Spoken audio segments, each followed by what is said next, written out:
Bismillahirrahmanirrahim. Assalamualaikum warahmatullahi wabarakatuh.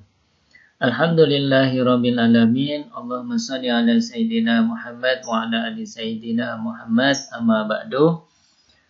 Marilah kita lanjutkan kembali perkuliahan kita, yaitu perkuliahan pada pertemuan ketiga ini. Dan pada kesempatan kali ini kita akan membahas tentang dakwah sebagai ilmu pengetahuan, ya. Dakwah sebagai ilmu pengetahuan. Banyak kalangan yang mempertanyakan status keilmuan dakwah.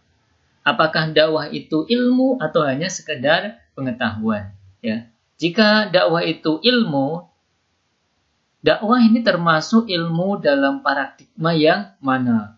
Ya. Sebaliknya, jika dakwah hanya pengetahuan, apakah termasuk pengetahuan yang telah memiliki sistematikanya, atau hanya pengetahuan biasa yang tidak terstruktur dengan jelas?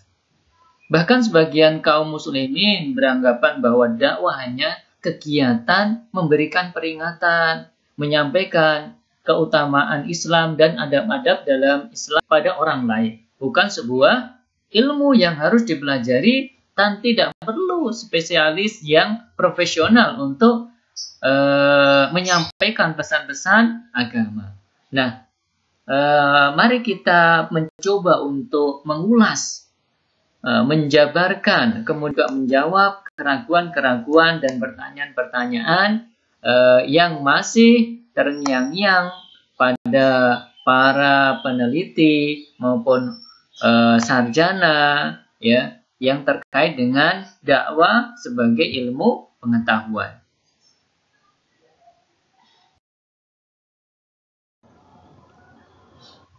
Nah, untuk memperjelas terkait dengan dakwah, mari kita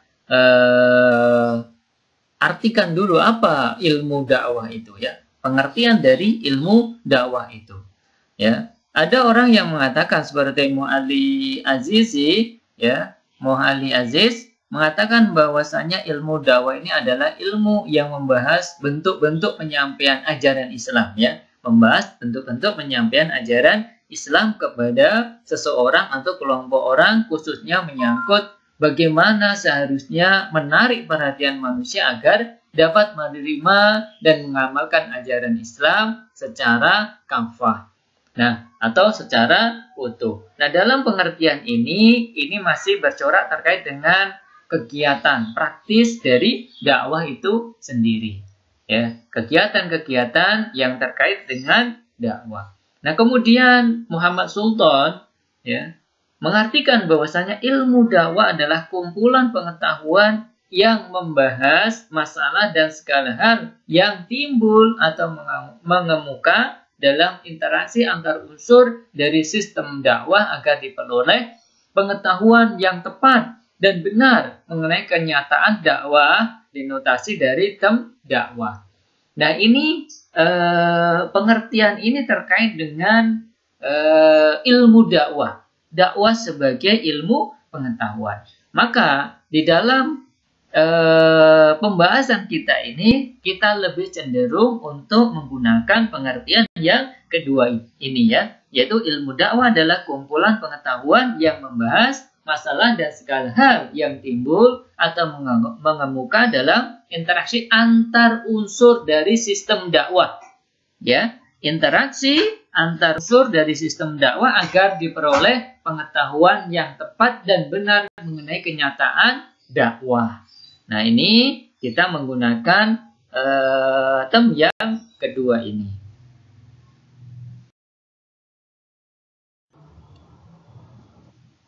Nah, lalu apa sebenarnya objek kajian dari ilmu dakwah ini, ya? Ada paling tidak ada dua hal yang dalam keilmuan, ya, yang menjadi pembahasan di dalam objek kajian, ya. Paling tidak ada objek material dan forma, ya. Di ilmu pengetahuan itu mempunyai objek material dan forma. Nah, kalau di dalam dakwah bagaimana?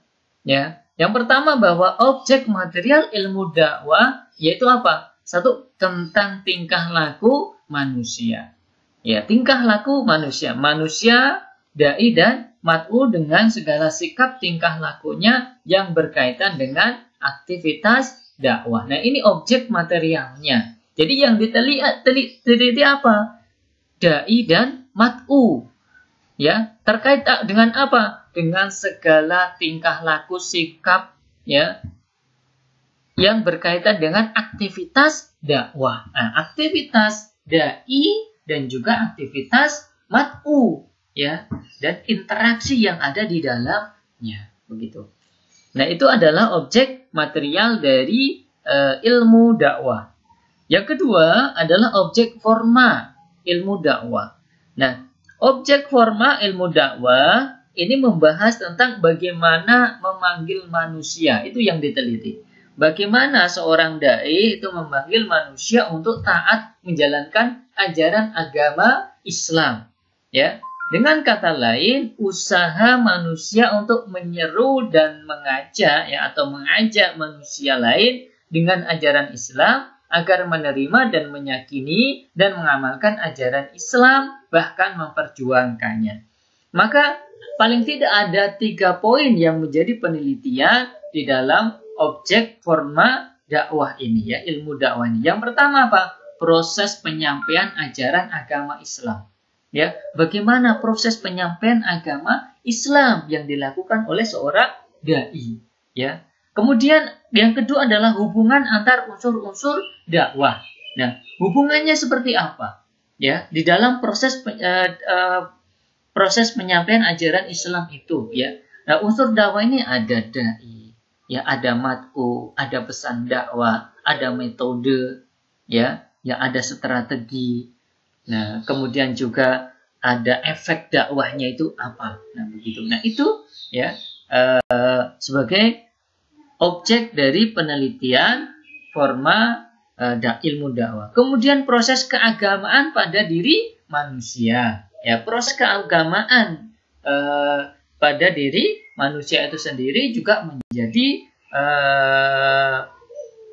penelitian di dalam ilmu dakwah, ya. Nah, kemudian, dari proses tadi, ya, proses penyampaian ilmu, penyampaian ajaran Islam kepada mat'u tadi, interaksi antara berbagai unsur dari dakwah itu sendiri, paling tidak ada proses dapat bersifat kualitatif dan kuantitatif. Ya, proses kualitatif ini berarti apa? Bagaimana proses pembuatan ajakan atau panggilan. Nah, ini yang perlu kita perhatikan. Ya, bagaimana proses pembuatan ajakan atau panggilan yang dilakukan oleh dai, ya, baik secara individu maupun secara terorganisir. Ya, kemudian proses pemaknaan ajakan itu, ya. Nah, itu proses pemaknaan ajakan baik oleh dai maupun mat'u itu sendiri. Yang ketiga, proses psikologis, ya, kejiwaan dan juga spiritual sebagai sebuah reaksi atas pemaknaan ajakan tersebut. Ya, bagaimana proses psikologi kejiwaan seorang mat'u, ya, dalam merespon atas ajakan yang dilakukan oleh seorang dai. Kemudian yang keempat adalah proses psikomotorik pelaksanaan ajakan. Nah, psikomotorik, geraknya, pelaksanaan ajakan yang dilakukan oleh seorang dai. Seumpamanya seorang dai, ya, menyeru kepada manusia, umatnya, ya, umat Islam, inti untuk meninggalkan perjudian, seumpamanya. Ya, di dalam suatu masyarakat tertentu, ya, mungkin dia selama ini melakukan perjudian. Jadi bagaimana ketika seorang dai ini sudah melaksanakan, yaitu mengajak untuk meninggalkannya, dan terus bagaimana respon mat'u terhadap ajakan yang dilakukan oleh dai tersebut. Kemudian yang kelima, proses penglihatan atas pemaknaan pelaksanaan ajaran agama tersebut. Ya, proses penglihatan atas pelaksanaan ajaran, ya, ajakan agama tersebut. Ya, artinya bagaimana memang di dalam pelaksanaannya, ya, pelaksanaannya memang bisa dilihat secara kasat mata. Ya, jadi di dalam realitas atau faktanya secara empirik ini bisa disaksikan.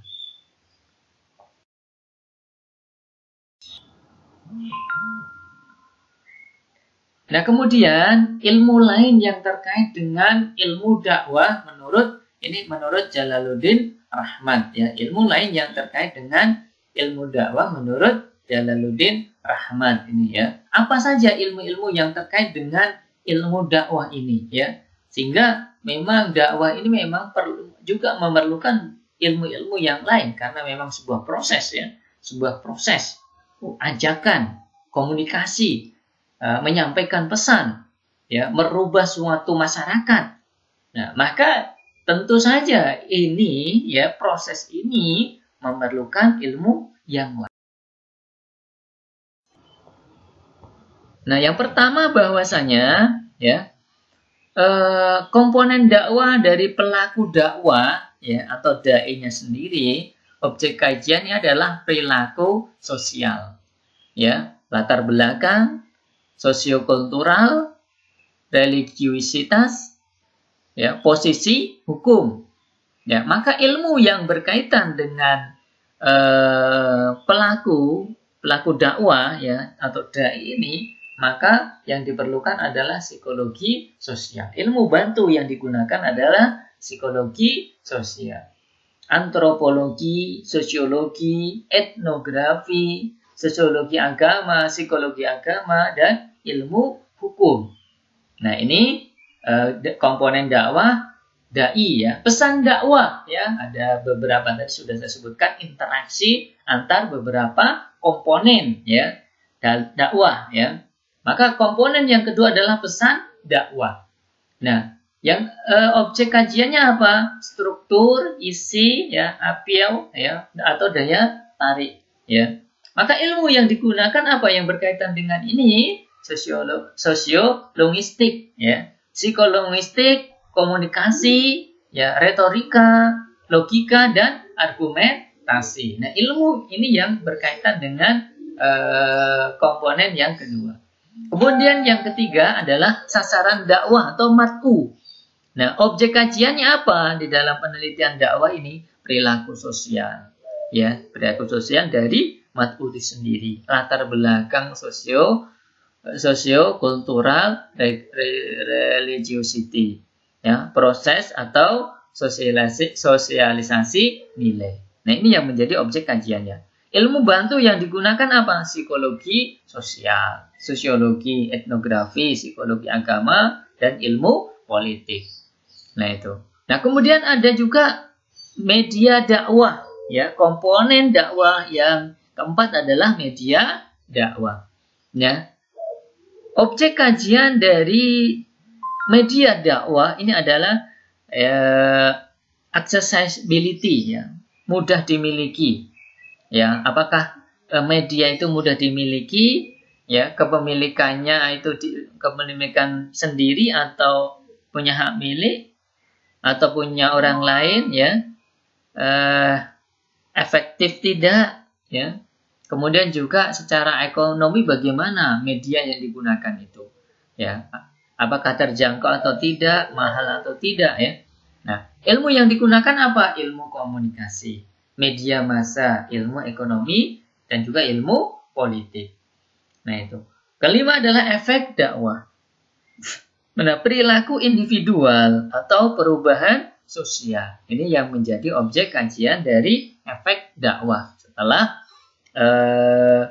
pelaku dakwah atau dai ini menyampaikan pesan dakwah kepada mat'u atau sasaran dakwah dengan menggunakan media tertentu, lalu apa efek dakwah tadi?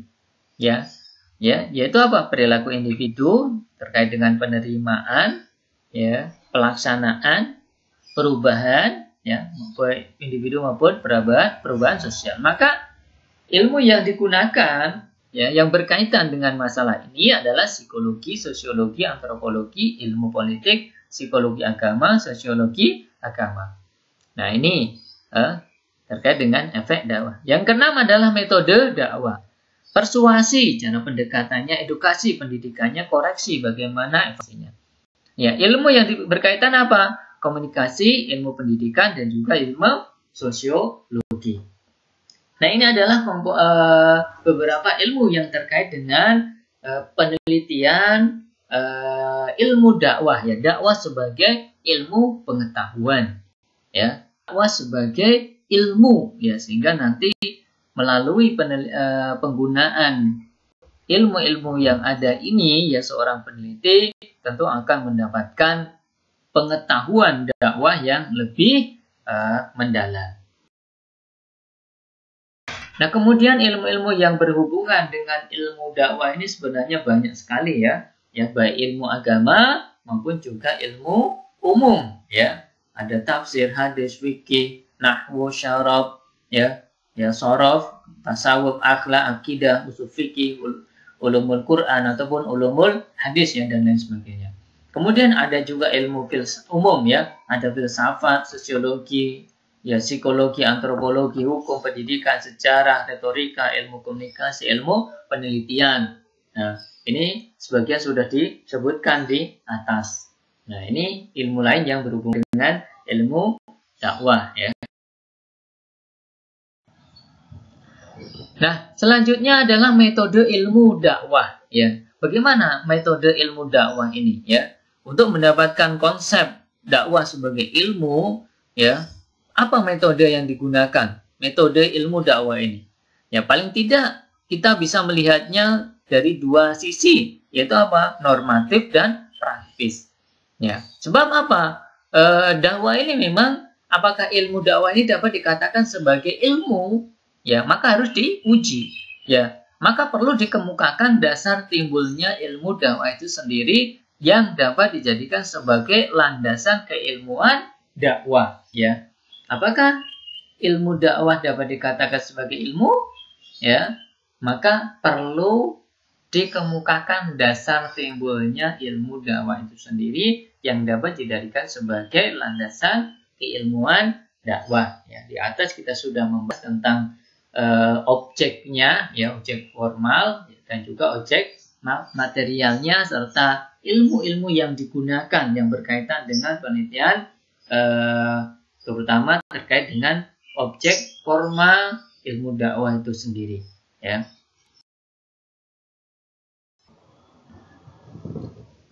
Ya, yang pertama terkait dengan normatif tadi, ya,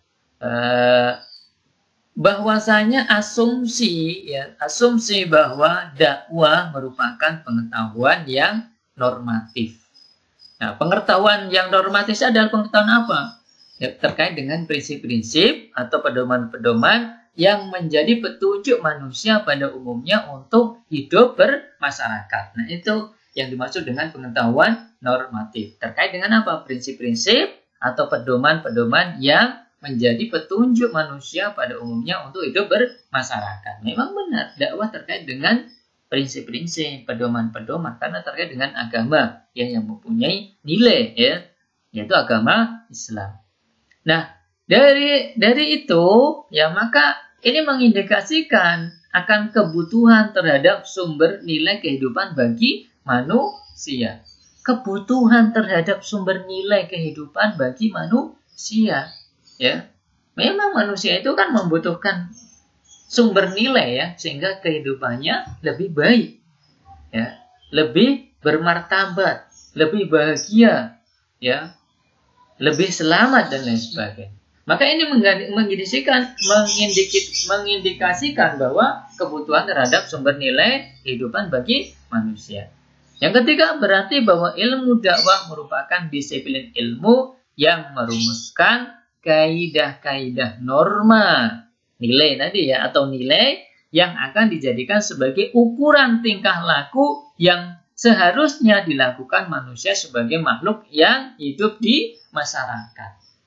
Nah, ini terkait dengan bagaimana ilmu dakwah ini merumuskan kaidah-kaidah norma atau nilai yang akan dijadikan sebagai ukuran tingkah laku yang seharusnya dilakukan manusia sebagai makhluk yang hidup di masyarakat.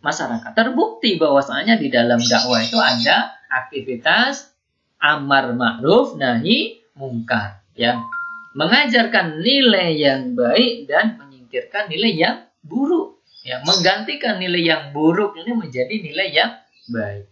Nah, dengan asumsi tersebut maka ilmu dakwah erat kaitannya dengan ilmu-ilmu pengetahuan normatif lainnya. Seperti apa? Ilmu-ilmu agama.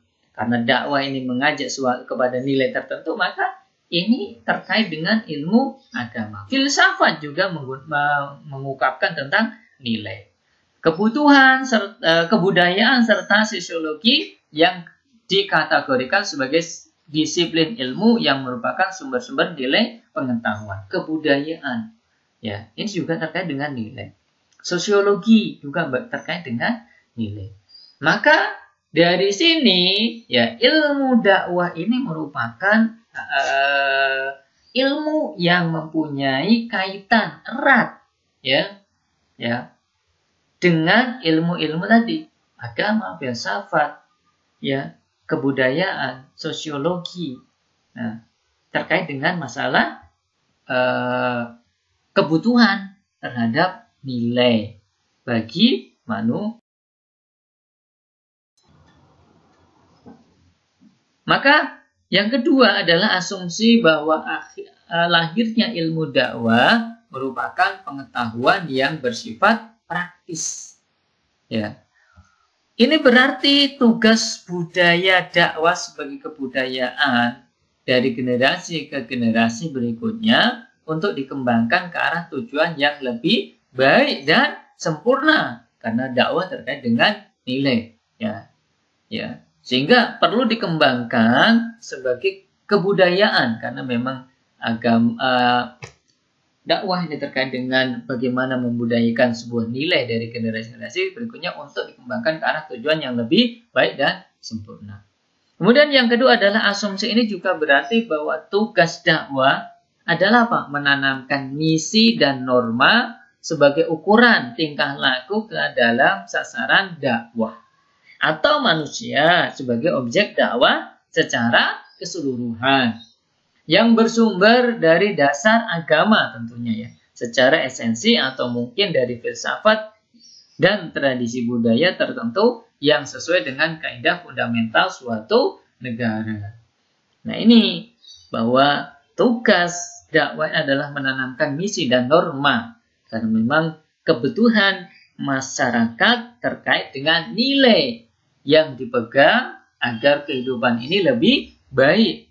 Nah, tentu dari sisi ini maka, ya, paling tidak di dalam dakwah, dalam ilmu dakwah itu ada dua nilai, nilai normatif dan juga nilai praktis.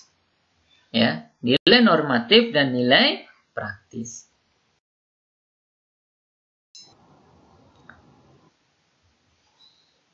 Lalu bagaimana terkait dengan paradigma, ya, atau sistem pemikiran, pendekatan dalam pengembangan ilmu dakwah ini?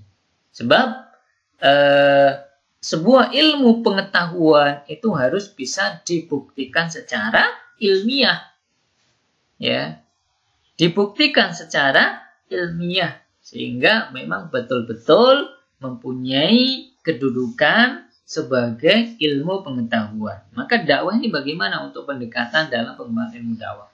Yang pertama memang bisa, karena dakwah ini terkait dengan masalah-masalah proses, ya, proses penyampaian nilai tertentu kepada masyarakat, ya, dan itu bisa diukur, bisa dilihat faktanya, ya, fakta empirisnya, ya, di lapangan memang benar-benar terjadi, maka paling tidak ada beberapa paradigma atau sistem pemikiran yang bisa kita gunakan, yaitu paradigma positivisme yang bersifat empiris. Karena memang dakwah ini memang sebuah pelaksanaan yang praktis, maka bisa dilihat secara empiris. Yang kedua adalah paradigma rasionalisme, ya, menggunakan akal, ya, paradigma yang menggunakan akal. Kemudian paradigma fenomenologi, kritisisme, dan paradigma mistisisme. Ini paling tidak 4 paradigma ini bisa kita gunakan untuk, ya, untuk pendekatan dalam pengembangan ilmu dakwah.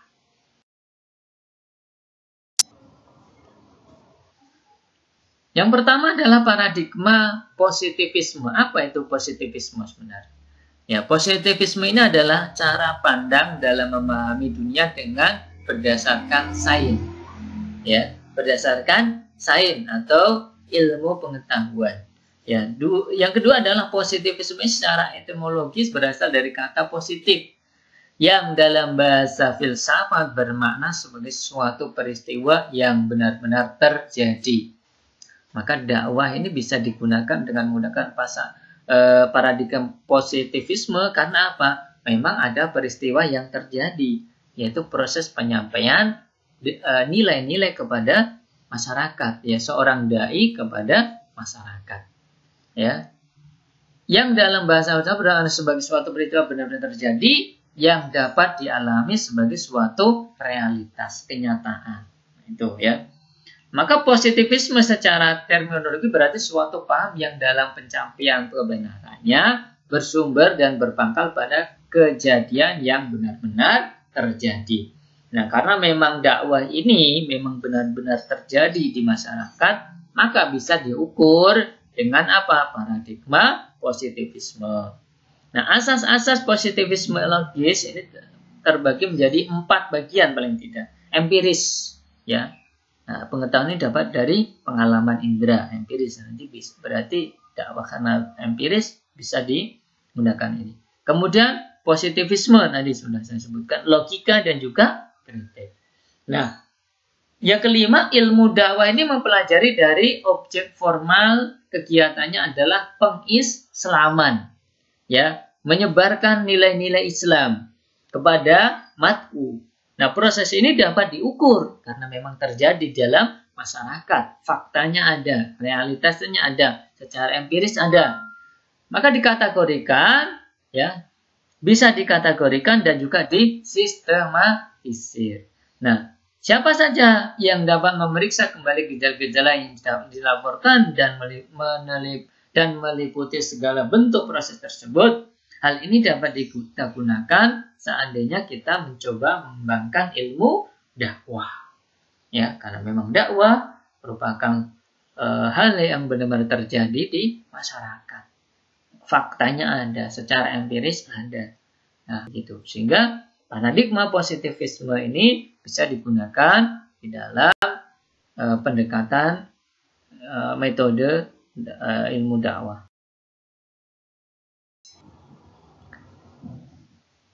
Nah, yang selanjutnya adalah paradigma rasionalisme. Ya, rasionalisme atau gerakan rasionalisme adalah doktrin filsafat, ya, doktrin filsafat yang menyatakan bahwa kebenaran haruslah ditentukan atau didapatkan melalui pembuktian, logika dan analisis yang berdasarkan fakta, bukan berasal dari pengalaman indrawi. Nah, karena memang dakwah ini, ya, mempunyai sisi normatif, maka dakwah ini bisa dirasionalisasikan. Ya. Nah, ini. Rasionalisme menentang paham empirisme yang pertama tadi sebenarnya. Karena kaum rasionalis berpendapat bahwa ada kebenaran yang secara langsung dapat dipahami. Nah, kalau dalam empirisme, kebenaran itu didapat melalui fakta yang ada di lapangan secara indrawi, tapi kalau di dalam rasionalisme, ya, bahwasanya kebenaran itu merupakan hal yang bisa dibuktikan di logika dan dianalisis berdasarkan fakta, bukan berasal dari pengalaman indrawi. Nah, ini, ya, dengan kata lain, orang-orang yang menganut paham rasionalis ini menegaskan bahwa beberapa prinsip rasional yang ada dalam logika, matematika, etika, dan metafisika pada dasarnya adalah benar.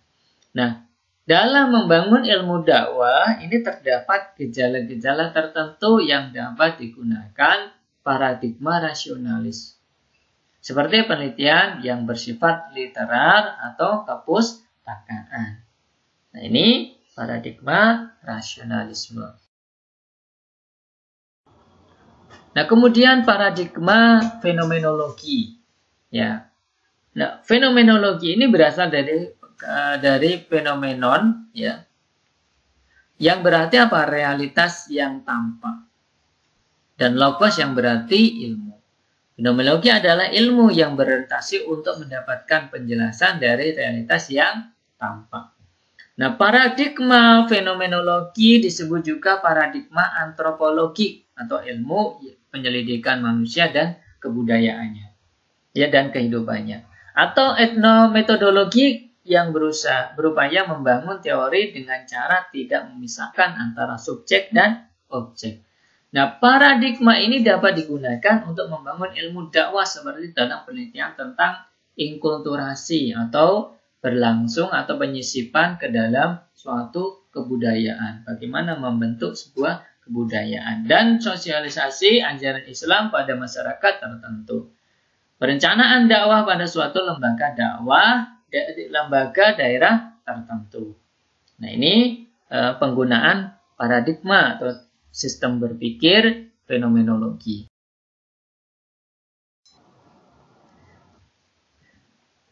Nah, dakwah sebagai ilmu, ya, dakwah sebagai ilmu. Nah, di atas sudah kita jelaskan terkait dengan apa itu yang dimaksud dengan dakwah sebagai ilmu. Kemudian juga kita sudah membahas tentang objek formal, ya, objek material dan formanya. Kemudian ilmu-ilmu yang terkait dengan masalah dakwah ini, ya, pengembangan ilmu dakwah ini. Kemudian juga metode, ya, metode di dalam ilmu dakwah ini, dan lalu bagaimana dengan dakwah sebagai ilmu ini. Ya, secara metodologis untuk menjadikan ilmu, ya, dakwah sebagai ilmu setidaknya harus memiliki 5 syarat. Ya, untuk menjadi sebagai ilmu, ya, paling tidak ada 5 syarat yang harus dipenuhi. Ya, lalu bagaimana, apakah dakwah ini memenuhi persyaratan sebagai ilmu atau tidak? Yang pertama, bahwasanya mempunyai akar sejarah yang jelas. Bagaimana dakwah ini, apakah mempunyai akar sejarah yang jelas? Ya, tentu. Ya, kalau memang proses dakwah ini mempunyai sejarah yang panjang sejak masa Rasulullah. Gitu. Kedua, ada orang yang dikenal sebagai ahli ilmu dakwah yang mengembangkannya. Harus ada ahli yang mengembangkan ilmu dakwah. Nah, saat ini sudah banyak untuk masalah orang-orang yang mengembangkan ilmu dakwah ini di fakultas-fakultas dakwah atau di perguruan tinggi ilmu dakwah, bahkan di Al-Azhar sendiri, di sana ada fakultas dakwah. Ya, nah ini. Sehingga dari kedua ini dakwah mempunyai syarat, ya, masuk, ya, sebagai ilmu pengetahuan. Yang ketiga, ada masyarakat akademis yang menaruh perhatian pada ilmu dakwah. Nah, apakah di akademis sendiri itu ada yang memperhatikan masalah ini? Ya, dakwah untuk saat ini, ya, ini sudah ada masyarakat akademis yang peduli untuk mengembangkannya, yaitu terbukti dengan adanya fakultas dakwah di IAIN, di UIN, ya, UIN, juga di Al-Azhar. Nah, ini, ya, syarat ketiga ini memenuhi. Yang keempat, diakui oleh lembaga-lembaga akademis yang memiliki reputasi ilmiah. Nah, ini harus diakui oleh lembaga-lembaga akademis yang memiliki reputasi ilmiah. Yang kelima, ya, ada sejumlah penelitian yang mengembangkan metode-metode baru dalam ilmu dakwah. Tentu di masyarakat, karena sudah dikembangkan di masyarakat akademis, maka pengembangan metode-metode baru dalam ilmu dakwah ini tentu juga sudah mendapatkan perhatian, ya, terutama dengan penelitian-penelitian yang bersifat seperti penelitian-penelitian yang terkait dengan untuk penyelesaian pendidikan semuanya di S1-nya ya, skripsi maupun di tesis ya, di S2-nya ini sudah banyak ya terkait dengan penelitian pengembangan masalah dakwah ini. Maka dakwah sebagai ilmu dari syarat-syarat metodologis ini, dakwah memenuhi persyaratan.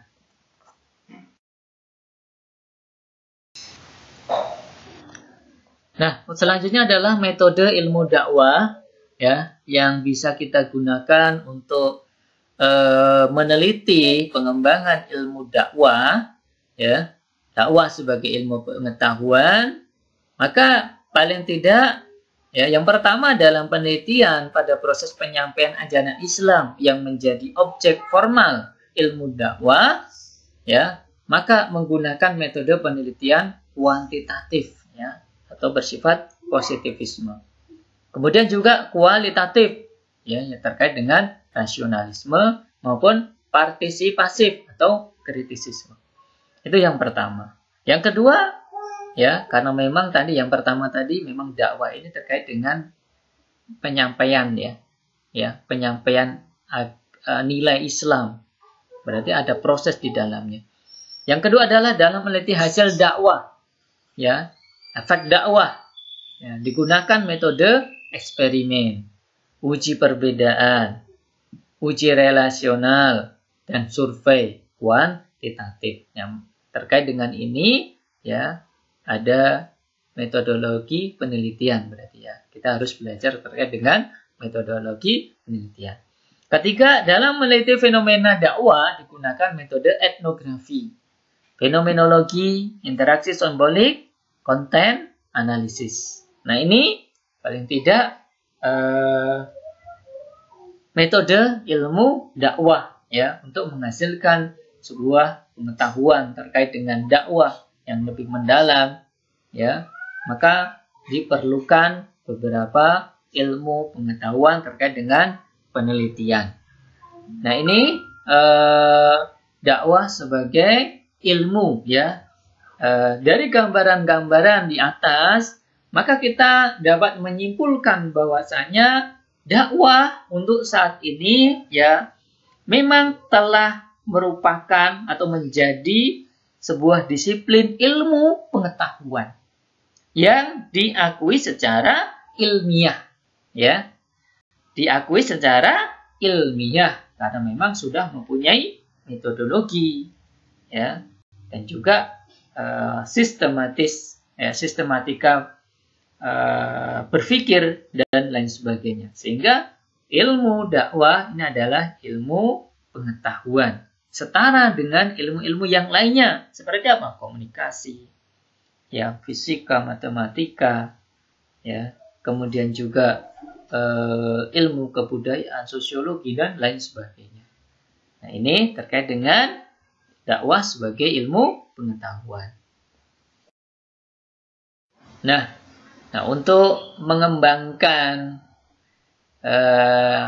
dalam pengetahuan kita terkait dengan dakwah sebagai ilmu ini ya, sebagai ilmu pengetahuan ini ya, coba Anda pikirkan dan juga kerjakan ya. Yang pertama, apa kontribusi atau sumbangan ilmu dakwah untuk kegiatan dakwah? Dan yang kedua adalah apa manfaat pengembangan ilmu dakwah bagi peradaban Islam? Nah, silakan nanti bisa Anda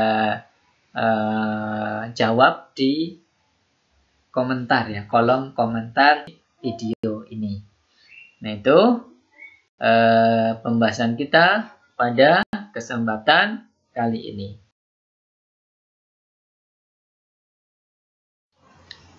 Nah, kemudian untuk melengkapi pemahaman kita semua terkait dengan masalah ini ya, dakwah sebagai ilmu pengetahuan ini, maka Anda bisa merujuk kembali di berbagai buku ya, ini Muhammad Sultan Desain Ilmu Dakwah, tadi di atas juga sudah saya sebutkan terkait dengan Muhammad Sultan ini ya, Desain Ilmu Dakwah. Kemudian Abdul Basit, ya, Abdul Basit filsafat dakwah. Ilyas Ismail Hotman filsafat dakwah. Robini El Ishaq, ya, pengantar ilmu dakwah. Murtada Husaini, ya, kode etik mubalik. M. Murir Wahyu Ilahi manajemen dakwah. Syekh Mustafa Masyhur fikih dakwah. Kemudian juga Moh Ali Azizi ilmu dakwah edisi revisi. Ya, ini daftar pusaka yang dapat Anda gunakan. Baiklah, untuk kesempatan kali ini Bapak cukupkan dulu.